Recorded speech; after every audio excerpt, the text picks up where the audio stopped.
Oi, meu bem. Boa noite.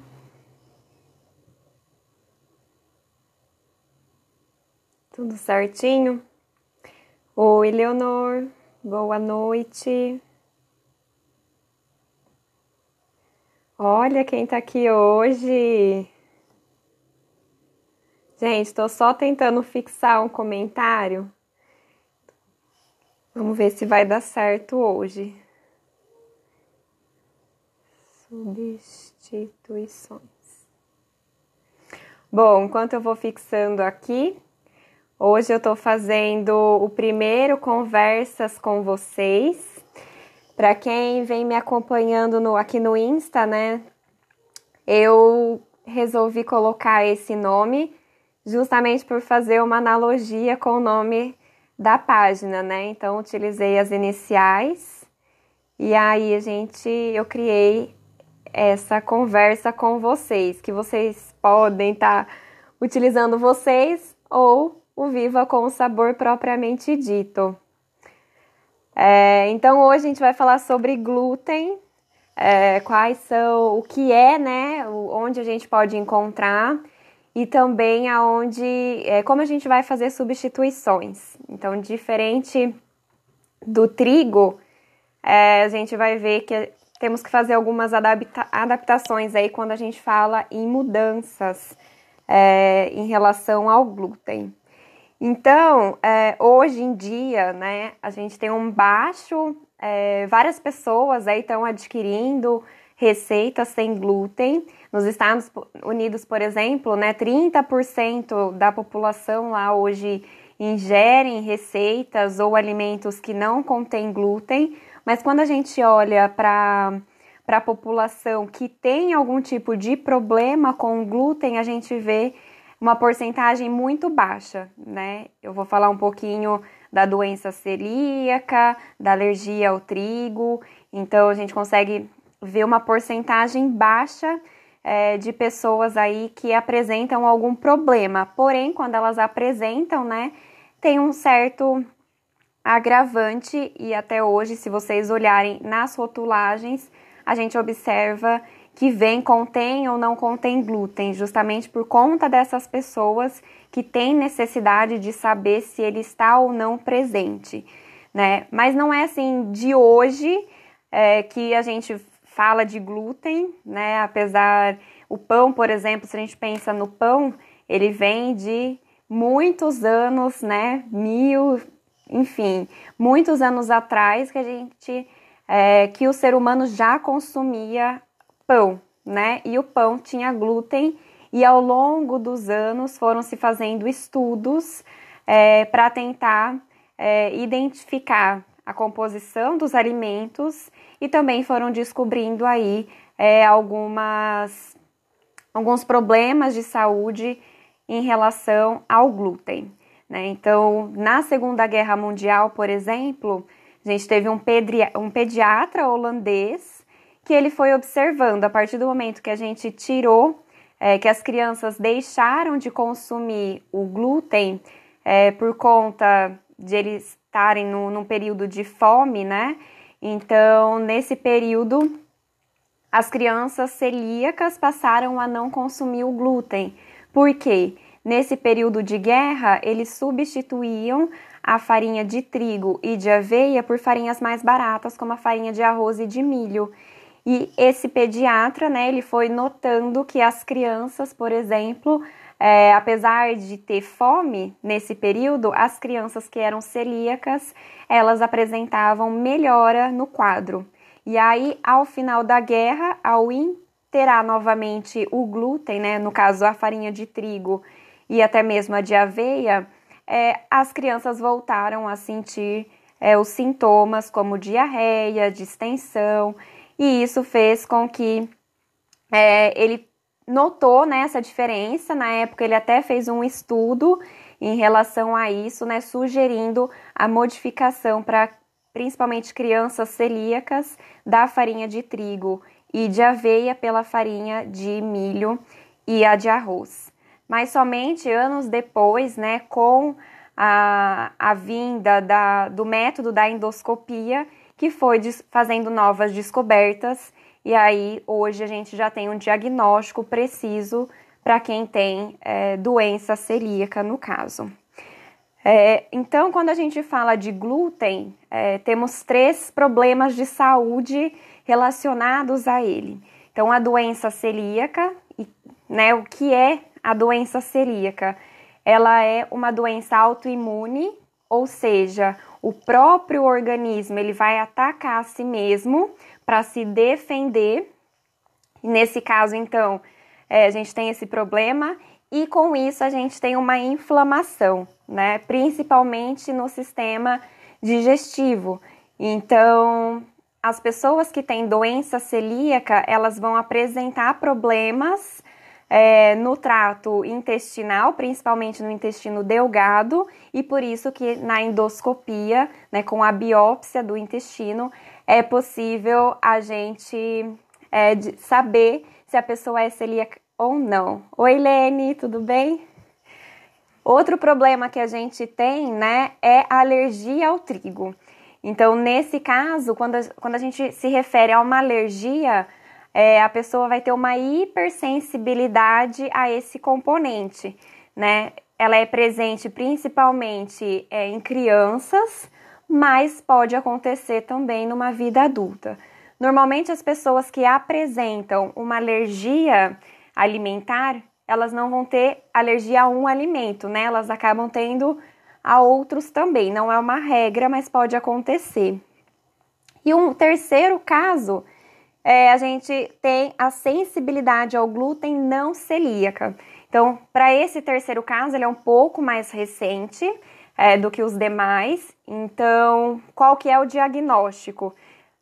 A pessoa não tem nem a doença celíaca e também ela não é alérgica ao trigo, mas ela vai apresentar alguns sintomas, né, que vão fazer com que quando ela tire o trigo, por exemplo, ela se sinta melhor.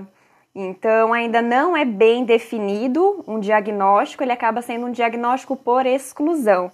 Então, se a pessoa ela não apresenta nem a doença celíaca e também ela não apresenta alergia ao trigo, ela acaba sendo, obviamente, né, tirada aí de outros fatores que podem ocasionar esses problemas, ela acaba sendo relacionada com a sensibilidade ao glúten de uma forma não celíaca. Mas, de fato, o que é o glúten?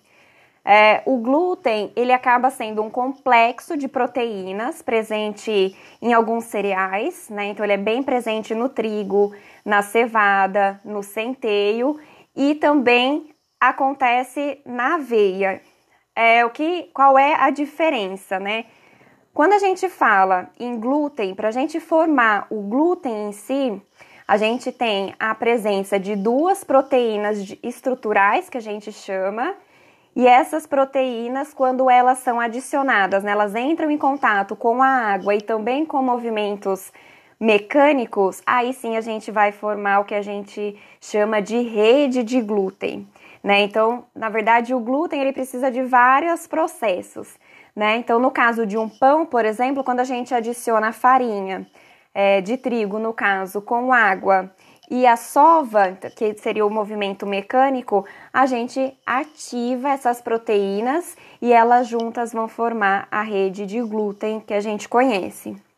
Mas qual é o maior problema, né? Quando a gente pensa em um conjunto complexo de proteínas, né? No caso do trigo, a gente tem 2 principais e que vão fazer toda a diferença no meu pão, por exemplo, né, que é a gliadina e a glutenina. Então, quando essas 2 proteínas, de novo, né, com a água e com o movimento, elas vão formar essa rede, elas vão gerar algumas propriedades para o meu alimento. Então, no caso de um pão, né, quando a minha massa cresce e não estoura, por exemplo, é porque essa rede, ela consegue manter o meu ar ali dentro, né? O gás que é gerado com a fermentação, então fica preso, por isso que fica aquelas bolinhas de ar ali dentro, deixando o meu pão fofo, né? Ele fica também, a massa fica viscoelástica e como ele prende essas bolhas de gás, né, da fermentação, meu pão vai acabar ficando bem macio. Então, é um processo químico, né, que acontece ali com a fermentação, e a rede de glúten vai deixar com que o meu pão consiga ficar bem estruturado. E o que acontece nos outros alimentos, né? No caso, por exemplo, da aveia, do centeio, da cevada. Elas não vão apresentar, nesse caso, a gliadina, mas elas vão apresentar outras prolaminas, que também são proteínas e que têm essa característica de quando alguém, né, que tem algum problema ingere essas proteínas, a gente vai ter dificuldade de digerir. E aí, com isso, vão gerar algumas reações, né? Então, não chega a ser o glúten em si, mas são proteínas que vão gerar má digestão. E com isso, vai ocasionar problemas semelhantes à gliadina, no caso. E com isso, vamos ter a intolerância ou alergia ou a doença autoimune, no caso, doença celíaca. Então, a propriedade, né, quando a gente fala do glúten, ela gera o mesmo produto, que vamos usar de exemplo o trigo, ele vai conseguir gerar várias propriedades para o meu alimento. Então, viscosidade, ele vai reter água, ele vai, no caso, também ajudar na maciez da minha massa. Então, quando eu troco esse meu produto por um outro, então eu tiro o trigo e vou acrescentar outras farinhas, se eu não acrescentar farinhas que façam esse mesmo papel, a minha receita não vai dar certo, né? Então, por isso que quando a gente fala em substituição, não adianta eu só tirar a minha farinha de trigo e acrescentar uma farinha de arroz, por exemplo, que não vai dar certo, e eu já vou explicar mais a fundo o porquê. Então, a doença celíaca, né, ela acaba sendo a mais falada hoje, justamente por ela trazer, né, esses diversos problemas para quem tem a doença, assim como a gente tem outros casos, né, como eu mencionei, no caso da alergia ao trigo e também da sensibilidade ao glúten não celíaca. E por conta desses fatores, né, a gente tem pessoas que são mais sensíveis, outras que são menos, que hoje na legislação é obrigatório colocar se tem glúten ou não. Várias pessoas podem pensar que um produto, né, pensando aí bem longe, um alface, por exemplo, vai falar, mas alface não tem glúten. Mas aonde que esse alface está sendo produzido, né? Será que ele está sendo transportado com outros produtos que têm glúten? Então, sempre, né, para quem tem a sensibilidade, quem possui problemas com o glúten, tem essa preocupação. Por quê? O glúten, por ele estar presente na farinha de trigo, né, uma substância que a gente consegue ver mesmo no ar, então... né? A gente consegue ter no ar, então ela pode contaminar outras coisas, outros alimentos. Então tem celíaco, por exemplo, que não pode entrar numa padaria, né? Tem pessoas alérgicas ao trigo também que não podem entrar numa padaria, porque tem partículas no ar e isso vai influenciar. Para quem tem alergia, vai afetar onde? As partes respiratórias, né?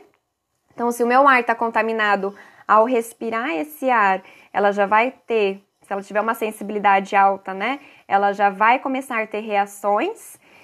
E isso consegue afetar também os olhos, a boca, a pele. Então, é bem importante para quem tem problemas com o glúten saber se naquele produto de fato tem ou não. Então, mesmo o produto em si, né?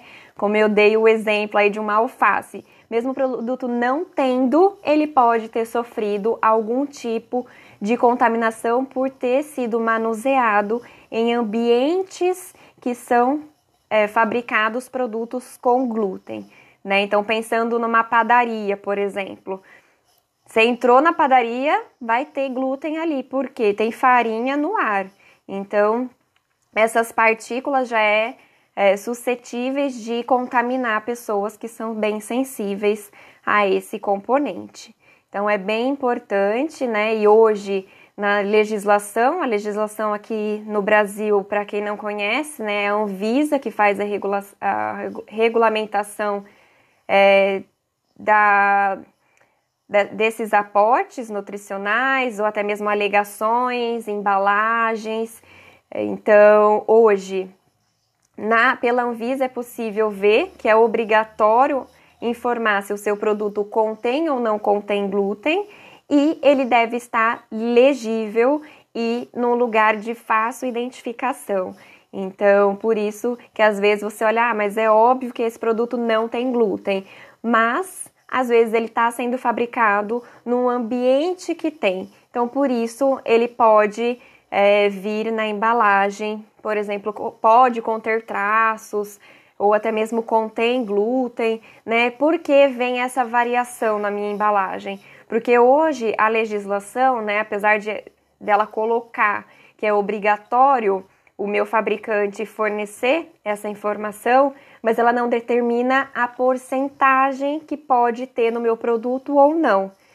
Então, nesses casos, tem indústria que vai colocar pode conter traços, tem indústrias que vão colocar que contém glúten, né? Então, se contém, por mais que esteja traços, né, ou seja, pequena quantidade ali de glúten, o meu fabricante, o meu consumidor, ele vai estar ciente que tem, né? Então, cabe aí o próprio fabricante, nesse caso, escolher se ele coloca ou não. Mas se ele colocar que não tem, por exemplo, por ele achar que o produto dele não está contaminado, e alguém que é celíaco, no caso, ou alérgico, ou até mesmo tiver a sensibilidade, consumir esse produto, lá na frente quem vai ter os problemas é o próprio fabricante. Então, por isso que hoje, mesmo ao olhar para algum produto e ser óbvio que aquele produto não tem glúten, se ele está sendo fabricado em um ambiente que tem, o fabricante provavelmente vai colocar que ele contém glúten. Tá? Então, basicamente, essa é a diferença. E por que cortar o glúten, né? Então, quando a gente pensa, né, hoje, né, como eu mencionei no início, que tem várias pessoas deixando de consumir o glúten, mas por que deixar de consumir? Então, tem N motivos. Tem gente que acredita que deixando de consumir o glúten vai perder peso. Tem gente que é influenciado por mídias sociais, né? Então, vira aquela dieta da moda. Algumas pessoas vão seguir algum tipo de dieta, por exemplo, dieta low carb, a paleolítica, que vão sugerir produtos que não contenham glúten. Então, por conta disso, ela vai buscar essas alternativas. E pessoas também que têm a necessidade de não consumir o glúten, como é o caso, né, que eu venho mencionando dos celíacos, dos alérgicos e das pessoas que têm sensibilidade ao glúten, mas que não são celíacas. Então, tem uma infinidade aí de possibilidades das pessoas retirarem o glúten da alimentação. Como eu mencionei, né, a proteína que a gente tem no trigo, né, as prolaminas aí que está presente na aveia, cevada, elas estão presentes nesses cereais e elas são resistentes à digestão. Então, tem pessoas que podem consumir e não sentir nada, como tem pessoas que ao consumir vão sentir algum tipo de problema. E tem outras que às vezes não vão sentir nada, mas essas proteínas estão causando algum tipo de problema, alguma inflamação, o organismo ali está sofrendo para digerir, então tem que ficar um pouco alerta em relação ao que você sente quando você come determinados alimentos, né? Ver como o seu organismo reage. Então, se você tem intestino preso, se seu intestino está solto, se você tem cólicas, distensões abdominais, né? Lembrando que isso, todos esses fatores não necessariamente vão te levar a um problema com o glúten, né? Tem outras doenças aí que vão apresentar esses sintomas, mas vale ficar atento, né? E se vê que está persistindo, obviamente procurar um médico para entender o que está acontecendo no seu organismo. Quando a gente fala do glúten, né, assim como o açúcar, como o ovo, né, que são alimentos que a gente diz que são polêmicos, né, o que acontece? Começam a surgir alguns mitos em cima desses alimentos, né, então a gente tem aí vários, a mídia, não só as mídias sociais, né, mas hoje na internet, essas dietas, enfim, tem várias fontes, né, de acesso e a gente pode encontrar aí alguns mitos em relação principalmente a alimentos e o glúten. Então, o glúten ele não existe na natureza, é o que vem mencionando, já vi, né, algumas vezes. De fato, né, em teoria, ele não existe, porque, como eu mencionei, né, ele precisa, para você formar rede de glúten, a gente precisa de água e de uma ação mecânica ali. Então, ele não existe por si só. O que existe são as prolaminas, que são as proteínas de difícil digestão. E elas são encontradas nesses cereais que a gente tem aí o glúten. Então, as pessoas acabaram denominando tudo de glúten, né? Mas o glúten é essa rede. Um outro fator é que virar celíaco, você pode virar celíaco ao parar de consumir o glúten. Não acontece também, né? Então, se eu resolvi parar de consumir o glúten, se eu voltar e vou ter reações de um celíaco, não. Por quê? Quem é celíaco, ele tem uma predisposição genética. Ou seja, tem lá no gene dele, lá no DNA, já uma predisposição a ele ter essa doença. E por algum motivo, ela foi ativada, essa predisposição, em determinado período da vida. Mas, se você parar de consumir o glúten e voltar, isso não significa que você vai virar celíaco. Até porque você ser celíaco é uma doença autoimune, né? Como eu mencionei no início, esse tipo de doença, o seu organismo, ele ataca você mesmo, né? Basicamente, a grosso modo, é isso que acontece. E tirar o glúten emagrece. Então, o que eu mais vejo, né, por aí é você falar, parei de consumir o glúten, eu vou emagrecer. Depende, né? Porque se você tira o glúten, mas você acrescenta farinhas que não têm aporte nutritivo, que são calóricas, né? Só farinhas brancas, você provavelmente não vai perder peso por conta disso.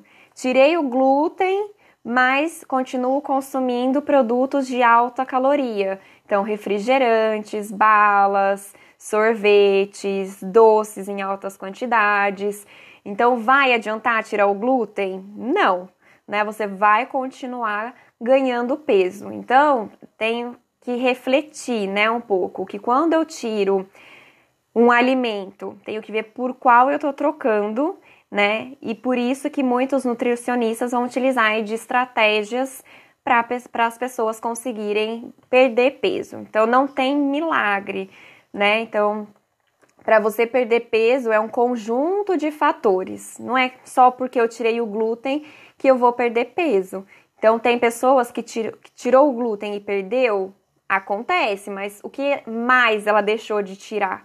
Aliás, o que mais ela tirou, né? Ela tirou todos os outros doces, ela tá fazendo uma substituição adequada das farinhas, né? Então tem que avaliar a alimentação e a rotina, né, da vida da pessoa. Às vezes ela tem uma rotina ativa, que ela faz bastante exercício, então às vezes não foi só aliás, quase sempre ela não só tirou o glúten e emagreceu, outros diversos fatores influenciaram para ela ter a perda de peso. Então tem que ficar bem atento, principalmente com essas dietas milagrosas, senão corre o risco de ter o famoso efeito sanfona, né? Então você emagrece bastante, mas dentro de pouco tempo você já engordou tudo de novo. E aí você emagrece e engorda de novo, né? Então esse é o famoso efeito sanfona. Então tem que ficar muito atento na escolha dos alimentos, porque todo o alimento ele vai influenciar de alguma forma. Então, tirei o meu glúten, mas continuo consumindo farinhas brancas, continuo consumindo doces, refrigerantes todos os dias, até mesmo suco, né? Às vezes a pessoa acha que está consumindo suco, mas ela consome o suco de caixinha também, que tem uma alta concentração de açúcar, e aí obviamente ela não vai ver o resultado e vai acabar se frustrando. Mas a gente tem que pensar nesses diversos fatores que vão influenciar, né, falando aí na perda de peso. E quando eu falo de substituição, né, eu mencionei que não adianta eu trocar o meu trigo por uma farinha de arroz, por exemplo. E por que isso não vai dar certo? Porque como eu mencionei, né, o que é o glúten? Qual que é o papel do glúten? Ele tem não só um papel ali, ele tem vários, né? Então ele vai ajudar na minha estrutura, ele vai ajudar no deixar a minha massa fofinha, deixar a minha massa elástica, né? Não deixar quebradiça, não vai deixar meu bolo ou torta ou meu pão esfarelar. Então, o glúten, né, essa junção dessas duas proteínas, basicamente, com a água e a sova, ela vai dar uma infinidade de propriedades. E aí, quando eu tiro o glúten da minha alimentação, o que vai acontecer? Eu tenho que pensar nessas propriedades, né? No tipo de farinha que eu tô colocando, para ver se essas farinhas vão manter a minha propriedade que eu desejo. Então, se meu pão vai continuar macio, se ele vai continuar estruturado, se ele vai apresentar uma boa umidade. Então, tem vários fatores ali que a gente deseja nesse tipo de produto, né? E quando eu vou substituir o glúten, né, no caso a farinha de trigo, por outras farinhas, o que vai acontecer? Eu não vou conseguir achar uma farinha só que tenha essas mesmas propriedades do glúten. Por isso que normalmente quando a gente substitui uma pela outra, a gente tem que fazer um mix, né? E aí também eu tenho que saber fazer esse mix, porque senão não vai dar certo, né? Então a gente tem basicamente 4 tipos de farinha, né? A gente tem as farinhas estruturais, ou seja, aquelas que vão dar estrutura para o meu produto, mas não necessariamente vão dar maciez, vão deixar a minha massa elástica, né? Então elas vão dar estrutura. Dentro dessas farinhas, a gente tem, por exemplo, a farinha de arroz. Então ela dá a estrutura. Em seguida, a gente também tem as farinhas úmidas. Então, nesse caso, diferente de uma farinha de arroz que é completamente seca, a gente tem algumas farinhas que elas vão apresentar uma certa umidade. Então, dentro dessas farinhas, a gente tem basicamente aí as farinhas de oleaginosa. Então, farinha de amêndoa, farinha de castanha, de caju, farinha de castanha do Pará.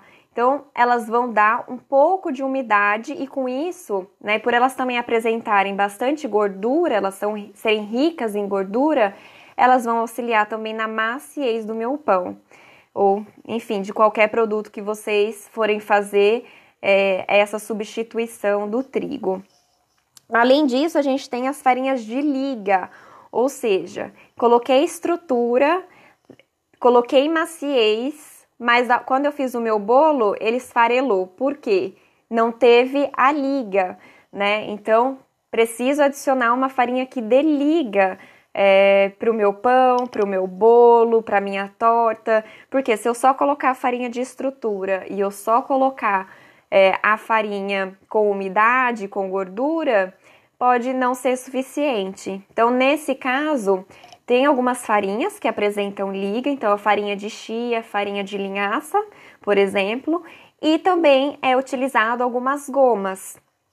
A gente tem muito utilizada a goma xantana, temos também a CMC, que é a carboximetilcelulose, tem também a goma guar, goma agar-agar, né? Então tem uma infinidade de goma. Essas 4 que eu mencionei são gomas provenientes de fontes naturais e vocês encontram com facilidades em empórios, por exemplo.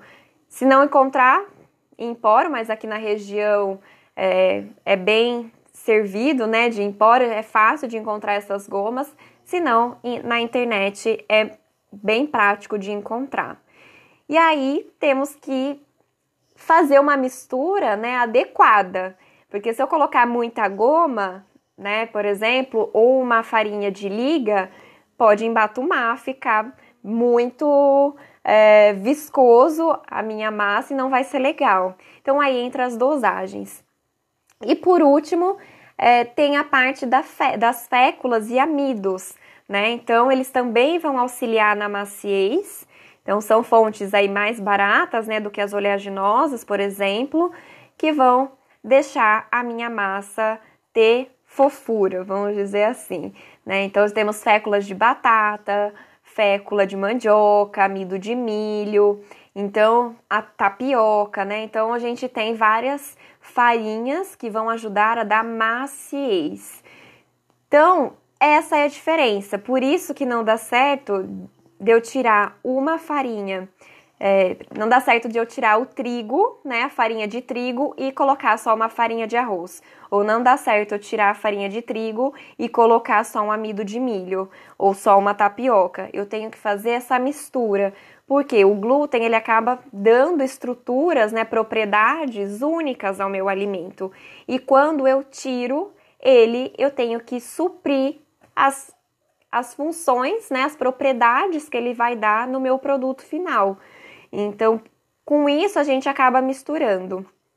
Quais são as proporções? Aí depende da farinha, depende do que você vai utilizar. Então, dentre uma infinidade de farinhas, gomas que a gente tem hoje, basicamente vai depender do que mais te interessa. Eu prefiro usar farinhas de oleaginosas. Eu prefiro usar mais farinhas brancas porque são mais baratas, né? Então, tem que analisar também o quão nutritivo eu quero que o meu produto final seja, né? Porque se a gente substituir uma farinha de trigo por outras farinhas brancas, como eu disse, para uma pessoa que quer ganhar peso não vai fazer muita diferença, né? Ela vai continuar com farinhas aí que vão elevar o índice glicêmico, vão elevar a quantidade de calorias, e isso para uma pessoa que quer perder peso não é legal, né? Então, quando eu penso em substituição, eu tenho que pensar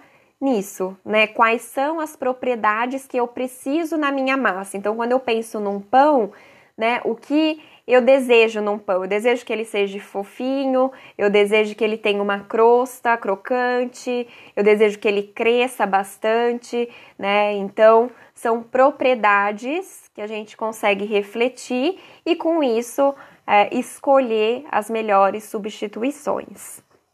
E uma dica, né, quando vocês forem escolher farinhas, principalmente de oleaginosas, optem por comprar a semente ou as castanhas e triturar em casa, né? Então, com isso, vocês evitam que o seu produto oxide. Se você compra uma farinha de linhaça riquíssima em gordura, já triturada, as chances dessa farinha já ter oxidado antes mesmo de você utilizar é muito alta, né? Então, toda a propriedade que essa semente, que esse produto poderia trazer para o seu produto final, vai acabar se perdendo, né? Então, quando comprar oleaginosa ou qualquer semente, exceto a farinha de chia, né, que ela é bem miudinha a semente, provavelmente vocês não vão conseguir triturar em casa, mas todas as outras vocês conseguem. Então, farinha de chia, linhaça, castanha de caju, castanha do Pará, amêndoa, até mesmo o gergelim, que é pequenininho, né, mas ele é menos duro. Ele é menos duro do que a chia, vocês conseguem triturar em casa. Então, é só colocar no liquidificador, bater até virar uma farinha e utilizar, né? Então, com isso, vocês evitam que esses produtos que têm alta fonte de gordura, eles oxidem e vocês percam a propriedade deles, né? Então, sempre compre inteiro e triture em casa. Isso, falando da linhaça, muita gente acaba falando que a linhaça tem um gosto ruim, provavelmente por conta disso, né? Já comprou a farinha, ela já oxidou, vai dar aquele sabor de ranço, né? E isso vai fazer com que você rejeite esse tipo de produto e vai falar, não gosto de linhaça. Mas se você tritura em casa, ela vai estar bem fresquinha, né? Porque a linhaça, para quem já viu a semente, ela é bem durinha a semente, então aquela casca que tem na semente vai proteger ela, né? A partir do momento que você tritura, você expõe todo o conteúdo dessa semente e aí fica fácil para oxidar. E para ela oxidar, basta entrar em contato com a luz, né? Então, se vocês forem comprar essas farinhas trituradas, também notem a embalagem que está vindo essas farinhas, porque se a minha embalagem é clara, provavelmente ela vai oxidar. Se a minha embalagem é escura, né, ela vai vir protegida da luz e com isso vai fazer com que a minha oxidação seja evitada.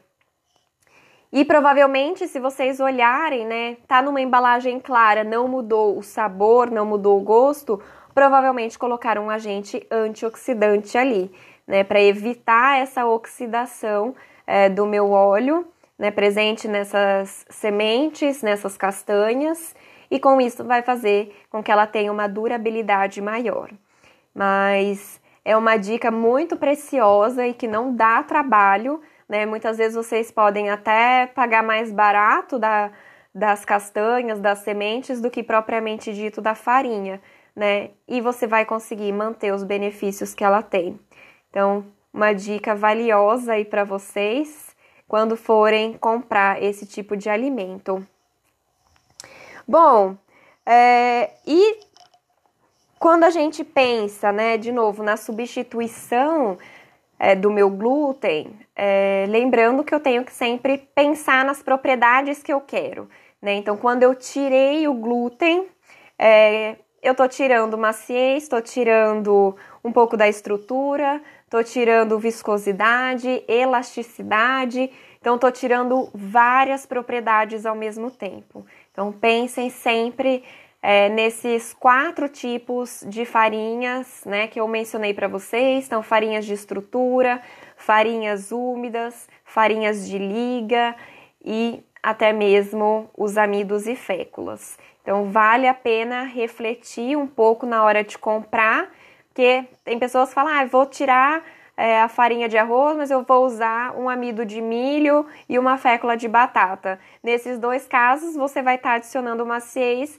mas o seu produto vai perder em estrutura, né? Então, recapitulando, né? O glúten são complexos de proteínas, né? No caso do trigo, as mais presentes é a gliadina e a glutenina, E são essas 2 proteínas que, quando entram em contato com a água e com ação mecânica, como eu mencionei, né? No caso aí, essa ação mecânica pode ser a sova do meu pão, a gente vai estar formando a rede de glúten. E essa rede de glúten, ela é muito poderosa, porque ela vai estar influenciando na viscosidade, na retenção de água, na maciez, na estrutura do meu produto, né? E, de novo, quando eu tiro, eu tenho que repensar que meu produto precisa manter tudo isso. Então, se eu tô tirando, eu preciso achar uma forma de repor. Lembrando também que existem vários casos de retirar o glúten, né? Então, as pessoas que precisam tirar o glúten, pessoas que tiram por moda, pessoas que tiram por desconforto.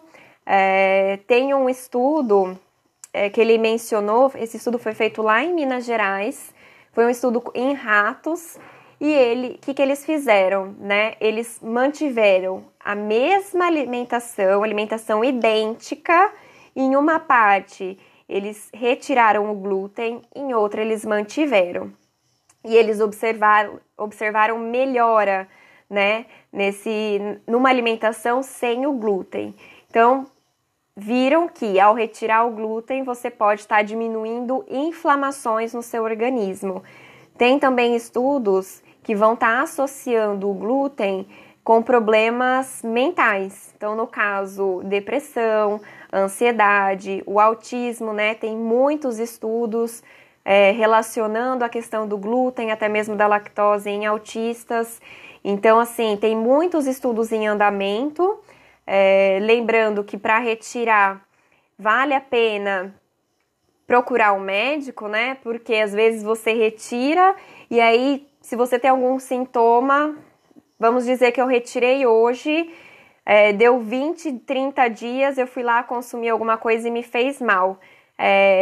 Pode ser que tenha glúten ali, e aí para diagnosticar vai ficar muito mais difícil, né? Então, antes de fazer uma dieta completamente sem glúten, é sempre adequado investigar um pouco antes, né? Ver se não tem alergia, ver se os resultados de exame de sangue não dão alguma alteração, para depois sim você excluir. Porque se você primeiro exclui e depois você tem alguma complicação, para diagnosticar fica muito mais difícil, né? Então, por isso que hoje a recomendação acaba sendo essa, mas como eu mencionei, né, várias pessoas acabam retirando por moda, por achar que vai perder peso e por uma infinidade de outras situações.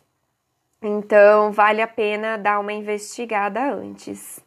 Bom, pessoal, o que eu tinha para falar sobre glúten, hoje era isso. Então, se vocês ainda tiverem alguma dúvida, vocês podem me procurar.